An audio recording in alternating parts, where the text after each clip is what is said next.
Me tomé la libertad de alterar el orden porque el licenciado Cristian Castillo pidió adelantar su exposición y como no queremos dejar de escucharlo, con el debido permiso de los que siguen en la lista, le pedimos que nos dé su opinión en los próximos 10 minutos, en la medida de lo posible.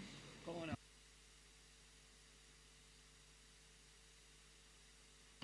Hola.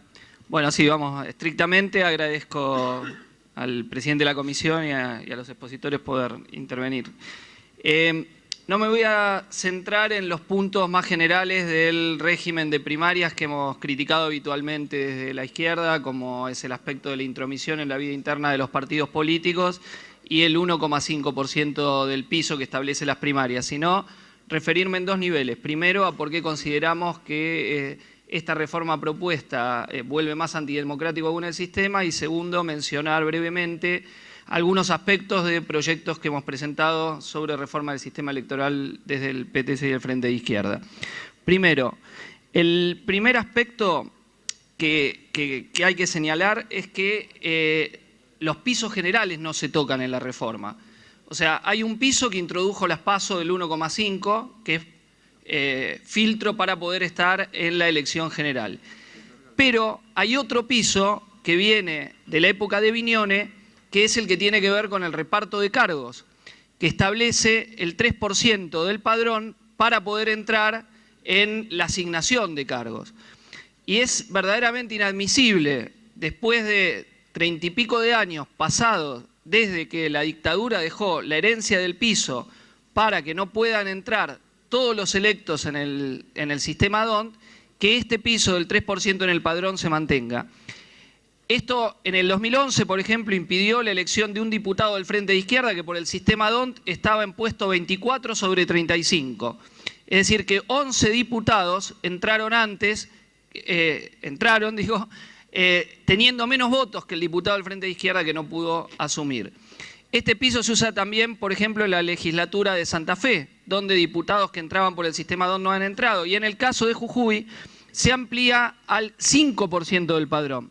Ya van 2 elecciones consecutivas donde si el reparto sería por el sistema sin piso, el Frente de Izquierda tendría 2 diputados en cada una de las ocasiones en la legislatura jujeña y por la mantención del piso no lo tuvo. Es cierto, no es un atributo del Congreso Nacional que el piso que se establece esté en las legislaturas provinciales, pero evidentemente si se quitase el piso de la legislación nacional, eso sería un acicate para invitar a que no haya piso en ninguna legislatura y el mandato popular, la voluntad popular, fuese en ese sentido respetada y no violentada como hace el sistema del piso.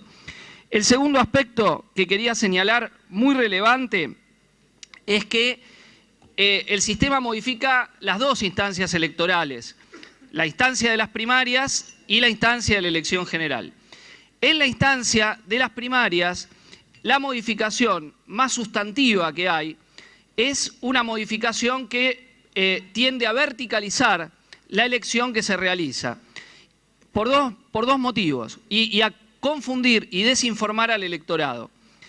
El primer motivo tiene que ver con que ahora, como algunos diputados señalaron antes en las preguntas al ministro y las autoridades,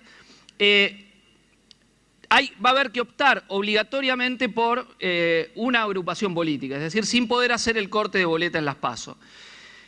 El sistema argentino no es comparable con otro sistema del mundo. No hay ningún país donde haya primarias obligatorias. Es decir, donde un elector que no quiere sufragar, que no se registra voluntariamente, está obligado a votar.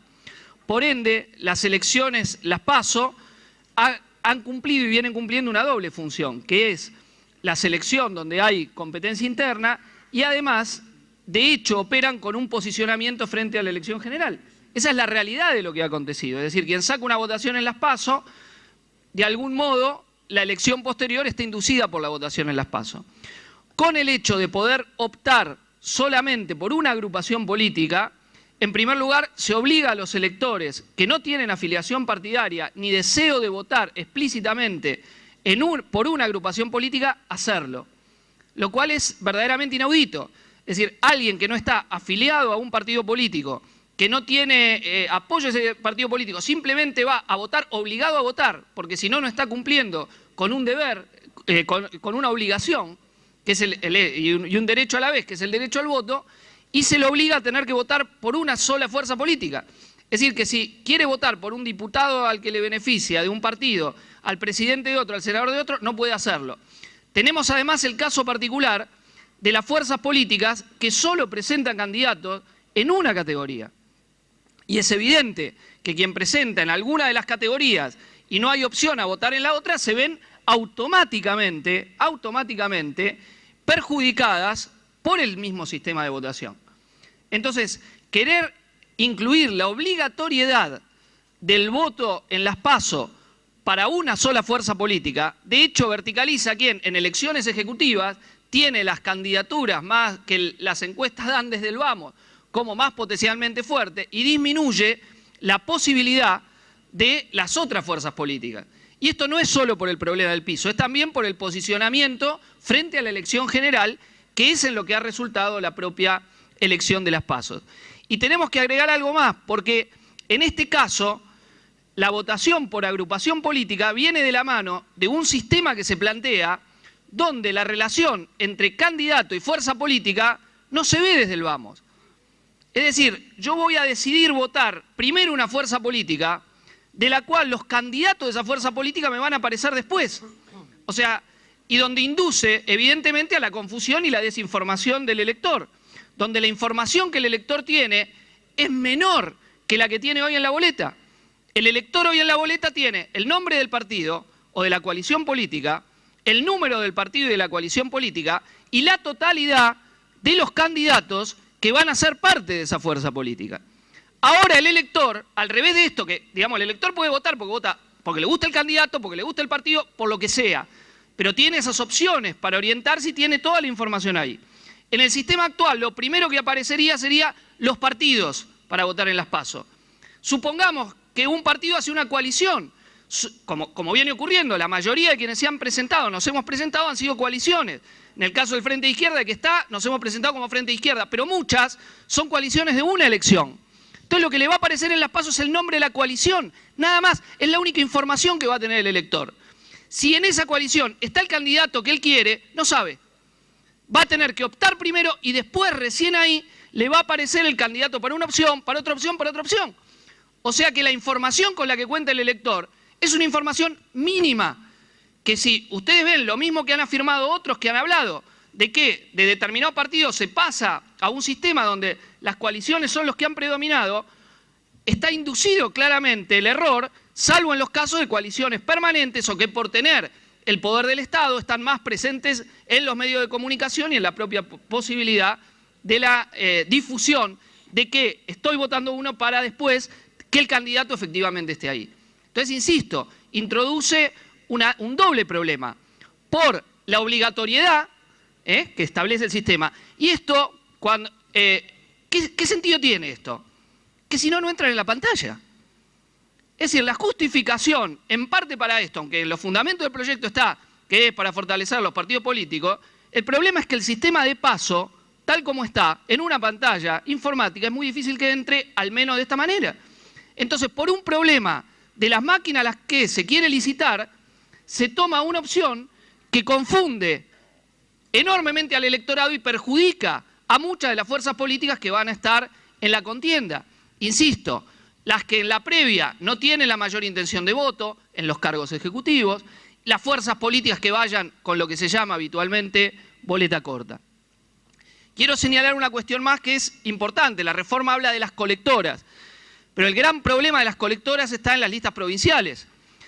Y además donde hay una cuestión que se puede, supongamos, si se vota esta reforma acá, no que necesariamente van a votar con boleta electrónica en la provincia, y supongamos que se hace el mismo día, también es una cuestión de confusión al elector, que vota una cosa con un sistema y otra con otra.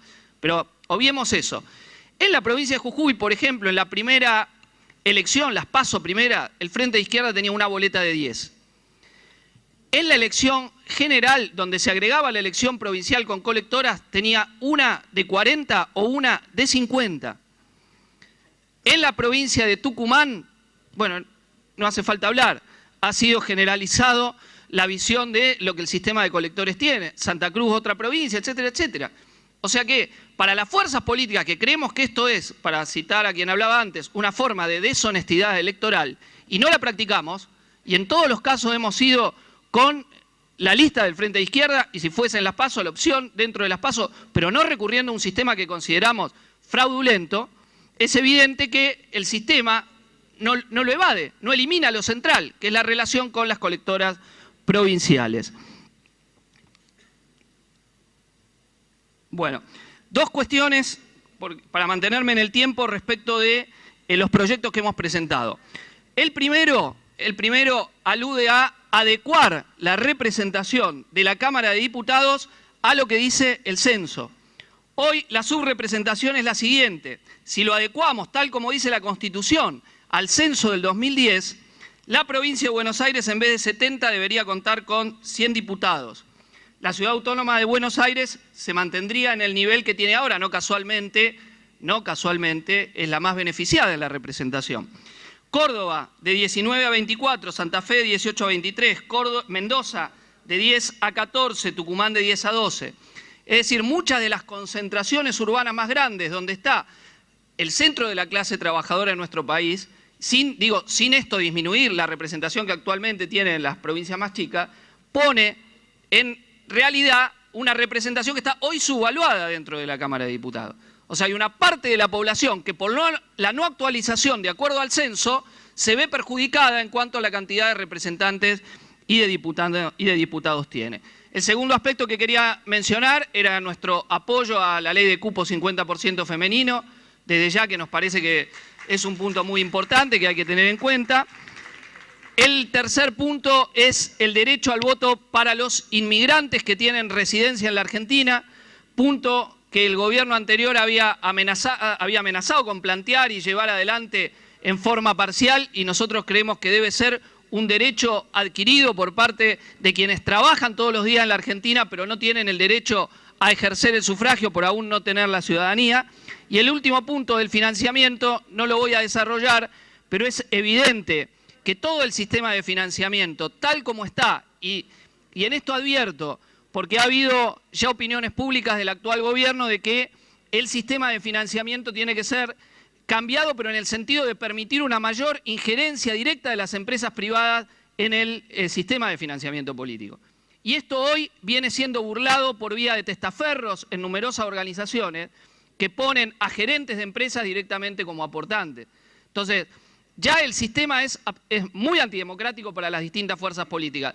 El acceso a los grandes sistemas de medios de comunicación, que de nuestro punto de vista debería ser absolutamente equitativo, no solo en los tiempos de espacios gratuitos, sino en la misma programación, como ocurre en la legislación de otros países, donde los candidatos a presidente tienen que ir equivalentemente a los distintos programas y no parcelados. Bueno, son algunos de los puntos sobre los cuales quería exponer y muchas gracias por permitirme anticipar la exposición.